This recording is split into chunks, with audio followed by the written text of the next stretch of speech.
NPS उपरे सरकारक बड़ निष्पत्ति फेब्रुआरी 1 रु बदलिब टंका उठेबा नियम।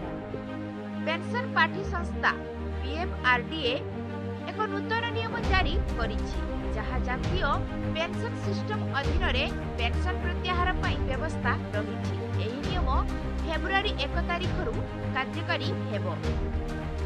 सरकारक द्वारा लागू करा जायतिबा नूतन नियम अनुसार एनपीएस रे निवेश करुवा निवेशक मानकु नियुक्तिदाताक योगदान बाद देई सेमानकर व्यक्तिगत पेंशन अकाउंट रे सेमानकर 25% रु अधिक योगदान प्रत्याहार करबाकू दियाजिबो नाही। निम्नलिखित उद्देश्य पई आंशिक प्रत्याहार अनुमति दियाजिबो। 1 रे जदि पिलामानकर उच्च शिक्षा पई टंका आवश्यक हुए तेबे आपण टंका उठाई पारिबे। 2 रे जदि आपण पिलामानकर विवाह खर्च पूरण करबा पई टंका दरकार होय तेबे ସେଥିପାଇଁ ମଧ୍ୟ ଟଙ୍କା ଉଠାଇ ପାରିବେ। 3 ରେ ଯଦି ଆପଣ ଘର କିମ୍ବା ଫ୍ଲାଟ୍ କ୍ରୟ କିମ୍ବା ନିର୍ମାଣ ପାଇଁ ଟଙ୍କା ଆବଶ୍ୟକ କରନ୍ତି ତେବେ ଆପଣ ଟଙ୍କା ଉଠାଇ ପାରିବେ।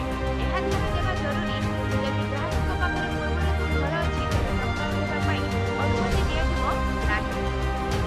4 ରେ ଗୁରୁତର ରୋଗର ଚିକିତ୍ସା ପାଇଁ ଏନପିଏସ୍ ରୁ ଟଙ୍କା ଉଠାଇବାକୁ ସମର୍ଥ ହେବେ। 5 ରେ ଗ୍ରାହକଙ୍କ ଅକ୍ଷମତା କିମ୍ବା ଅକ୍ଷମତା ହେତୁ ହେବାକୁ ଥିବା ଚିକିତ୍ସା ଏବଂ ଆନୁଷଙ୍ଗିକ ଖର୍ଚ୍ଚ। 6 ରେ ଦକ୍ଷତା ବିକାଶ ବା ପୁନଃ ରିସ୍କିଲିଂ ପାଇଁ। 7 ରେ ଗ୍ରାହକଙ୍କ ଦ୍ୱାରା ତାଙ୍କ ଉଦ୍ୟୋଗ କିମ୍ବା ଯେକୌଣସି ଷ୍ଟାର୍ଟ ଅପ୍ ସେଟ୍ ଅପ୍ ପାଇଁ ଖର୍ଚ୍ଚ।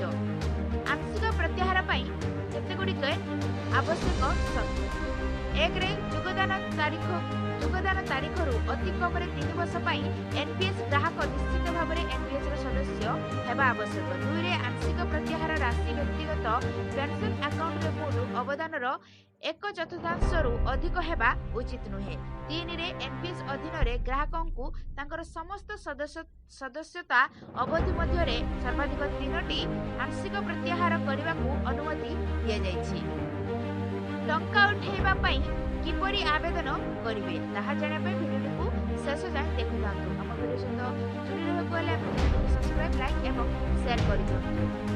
ଟଙ୍କା ଉଠାଣ ଅନୁରୋଧକୁ ପ୍ରକ୍ରିୟାକରଣ କରିବା ପାଇଁ ଗ୍ରାହକ ନିଜ ସରକାରୀ ନୋଡାଲ ଅଫିସ କିମ୍ବା ପଏଣ୍ଟ ଅଫ୍ ପ୍ରେଜେନ୍ସ ମାଧ୍ୟମରେ ସେଣ୍ଟ୍ରାଲ ରେକର୍ଡିଂ ଏଜେନ୍ସିକୁ ପ୍ରତ୍ୟାହାରର ଉଦ୍ଦେଶ୍ୟ ଦର୍ଶାଇ ଏକ ଆତ୍ମବିଶ୍ୱାସ ସହିତ ପ୍ରତ୍ୟାହାର ଅନୁରୋଧ ଦାଖଲ କରିବା ଉଚିତ।